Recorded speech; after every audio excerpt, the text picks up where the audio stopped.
Hello viewers, எல்லோரும் எப்படி இருக்கீங்க? தேங்க்யூ ஃபார் வாட்சிங் 6-4 இன்டீரியர் சாலை கட்டிடக்கலை அண்ட் சிஎம்ஸ் கிங்டம்.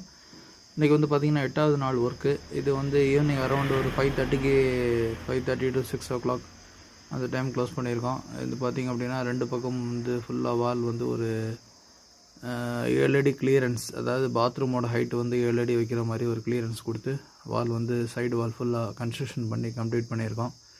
ஸோ அதை தான் அந்த வீடியோவோட டாப்பில் பார்க்குறீங்க. அதேமாதிரி இந்த பக்கமும் முடிச்சாச்சு. அதுக்கப்புறம் வந்து பார்த்திங்கன்னா ஸோ இந்த வெளியில் வந்து இந்த சாரம் கட்டின இடம்லாம் ஸ்பேஸ் அப்படியே இருக்குது, அது மெயின்டைன் பண்ணணும், அதை வந்து ஃபுல்லாக ஃபில் பண்ணணும். ஸோ இதுக்கு இடையில் வந்து பார்த்திங்க அப்படின்னா இப்போ வந்து உள்ள கட்டு வேலை ஆரம்பமாகி இந்த உள்ள கட்டு வேலை வந்து ஒரு 3 அடிக்கு வந்து இந்த ப்ளஸ் கட்டு வேலை வந்து நம்ம போட ஆரம்பித்து அது எப்படி வந்திருக்கு என்ன ஏதுன்றது இந்த வீடியோவில் நீங்கள் பார்த்திங்க அப்படின்னா தெரியும். அதுக்கப்புறம் வந்து பார்த்திங்கன்னா இந்த பக்கம் வந்து இந்த பில்லர் காங்கிரீட் போட்டு இந்த பில்லர் வந்து கம்ப்ளீட் பண்ண வேண்டியது இருக்குது. அந்த இதை வந்து கம்ப்ளீட் பண்ணிட்டோம் அப்படின்னா ஒர்க் வந்து பார்த்திங்கன்னா சீலிங்க்கு வந்து ஒர்க் ரெடி ஆயிரும். ஸோ இது இந்த சென்ட்ரு வால், இந்த ப்ளஸ் வால் கட்டுறதுக்கு வேண்டிய பிரிக்கெல்லாம் வந்துருக்கு. அந்த பிரிக்கை தான் நீங்கள் பார்க்குறீங்க. ஸோ அந்த பிரிக் வந்து ஒரு 3 அடிக்கு எடுத்துகிட்டு வந்திருக்கோம்.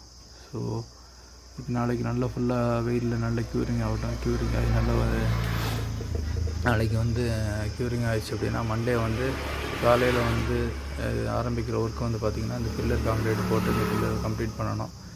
ஸோ கம்ப்ளீட் பண்ணிட்டு ஃபர்தராக வந்து என்னென்ன ஒர்க்கு வந்து ப்ரொசீடிங்ஸ் இருக்கோ அதெல்லாம் வந்து கரெக்டாக எடுத்துகிட்டு வரணும்.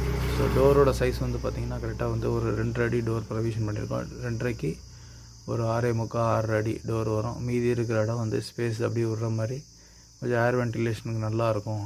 ஸோ ஓப்பன் பாத்ரூம் அப்படின்றதால கொஞ்சம் வந்து பார்த்திங்கன்னா அது நல்ல ஒரு ஏர் வென்டிலேஷனுக்கும் நல்லதாக இருக்கும் அப்படின்றதால ஸோ அந்த டோருக்கு மேலே வந்து ஒரு 2 இன்ச் அப்படின்னா ஒரு 4 இன்ச் பிளான் பண்ணி அதை விட்ருக்கோம்.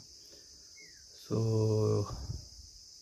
இது வந்து சைடு வியூ, சைடுலேருந்து எப்படி இருக்குதுன்னு பாருங்கள். அந்த ஆல்ரெடி இருக்கிற எக்ஸிஸ்டிங் பாத்ரூம்லேருந்து ஒரு 6 இன்ச் அதிகமாக அந்த பாத்ரூமோட ஹைட்டு வரும். ஸோ அதுதான் வந்து ஃபினிஷிங் லெவல். ஸோ அதே மாதிரி பார்த்திங்கன்னா இந்த மீதி இருக்கிற இந்த சாண்டு ப்ளஸ் வந்து இந்த இதெல்லாம் வந்து பார்த்திங்க அப்படின்னா இந்த ஜல்லி இதெல்லாம் வந்து காங்கிரீட்டுக்கு வந்து நம்ம இன்னும் கொஞ்சம் எடுக்க வேண்டியது இருக்கும்னு நினைக்கிறேன். அது எப்படி என்ன ஏதுன்றது நம்ம மெட்டீரியல் கால்குலேட் பண்ணி அதுக்கு தகுந்த மாதிரி பண்ணிக்கலாம். ஸோ யாருக்கு இன்டீரியர் ரெக்குயர்மெண்ட் இருக்குமோ, யாருக்கு வந்து கன்ஸ்ட்ரக்ஷன் ரிலேட்டடான என்கொயரி இருக்கும், ப்ளஸ் வந்து உங்களுக்கு வந்து கன்ஸ்ட்ரக்ஷன் ப்ளஸ் வந்து இன்டீரியர் நம்மளே பண்ணி கொடுக்கணும் அப்படின்னாலும் ஒரு 20 ஆகுது நம்ம கன்ஸ்ட்ரக்ஷன் பண்ணி அதில் இன்டீரியர் பண்ணி கொடுக்குறதா இருந்தாலும் நீங்கள் வந்து நம்மளோட நம்பரில் தொடர்பு கொள்ளலாம். யாருக்கு ரெக்குயர்மெண்ட் இருக்குமோ அவங்களுக்கு மெயினாக அதை ஷேர் பண்ணுங்கள். ஸோ தட் அவங்களுக்கு ரொம்ப யூஸ்ஃபுல்லாக